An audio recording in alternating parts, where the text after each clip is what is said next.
اعوذ باللہ من الشیطان الرجیم بسم اللہ الرحمن الرحیم السلام علیکم ورحمۃ اللہ وبرکاتہ۔ معزز حاضرین اکرام، بزرگان قوم اور ملت، میری عزت اور ماں اور بہنوں، غیور نوجوان ساتھیوں، شہ نشین پر تشریف فرما سابقہ رکن پارلیمان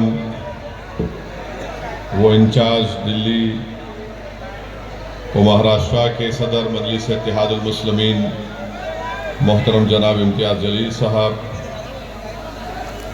جناب حاجی کران صاحب، جناب شاداب صاحب، ہماری بہن محترمہ شمع انجم صاحبہ، سلیم سیفی صاحب، حاجی بندو خان صاحب،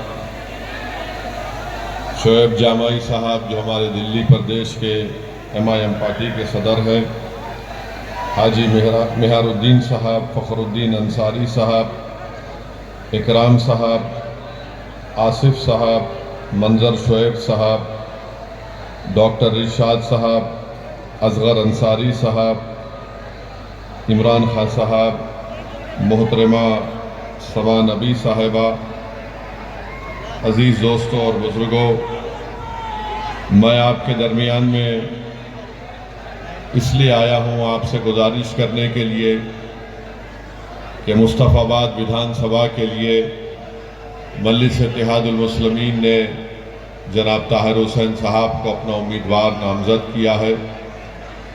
میری آپ تمام سے گزارش ہے کہ اس آنے والے اسمبلی کے الیکشن میں آپ تمام لوگ متحدہ طور پر اپنے ایک ووٹ کا استعمال کریں اور دلی کی اس وِدھان سبھا میں آپ اپنے اتحاد کی طاقت کی بنیاد پر اپنی آواز کو بھجائیں۔ میرے عزیز دوستوں اور بزرگوں، میں زیادہ دیر آپ کے درمیان میں نہیں ٹھہروں گا، چند اہم باتیں آپ سے کر یہاں سے چلے جاؤں گا۔ آج سے 3 یا 4 دن پہلے ہم نے پارلیمنٹ میں ہمارے ملک کے آئین کے 75 سال کے مکمل ہونے پر پارلیمنٹ میں ایک جشن منایا گیا، خوشی منائی گئی، اس پر بحث بھی ہوئی۔ میں آپ کو بتانا ضروری سمجھتا ہوں کہ جب ہمارے وطن عزیز کا آئین سمویدھان بن رہا تھا، اس کانسٹیٹیوئنٹ اسمبلی میں جب سمویدھان بن رہا تھا تو مولانا ابوالکلام آزاد نے اس بات کا مطالبہ کیا کہ بھارت کی سب سے بڑی اقلیت مسلمانوں کو ریزرویشن ملنا چاہیے، اور مولانا نے ان ریزرویشن کی بات کی تھی جو پارٹیشن سے پہلے مسلمانوں کو دیا گیا تھا۔ اور جب مولانا نے اس بات کا مطالبہ کیا تو سردار پٹیل نے اس وقت مسلم لیگ کے باغی ریبل لوگ تھے، جس میں عابد حسین اور ایک محترمہ تھی، ان کو سردار پٹیل نے اشارہ کر کے کہا کہ تم ان کا جواب دو، اور ان دونوں نے اٹھ کر مولانا آزاد سے کہا کہ آپ بھارت کے مسلمانوں کو آئسولیٹ کرنا چاہتے ہیں، الگ تھلگ کرنا چاہتے ہیں، ان کو مین سٹریم میں آنا چاہیے۔ مولانا آزاد نے اس وقت ایک تاریخی جملہ کہا تھا کہ یہ بھارت کی جہاں پر سمویدھان بنایا جا رہا ہے، یہ میرے لیے ایک نیا قید خانہ بن گیا۔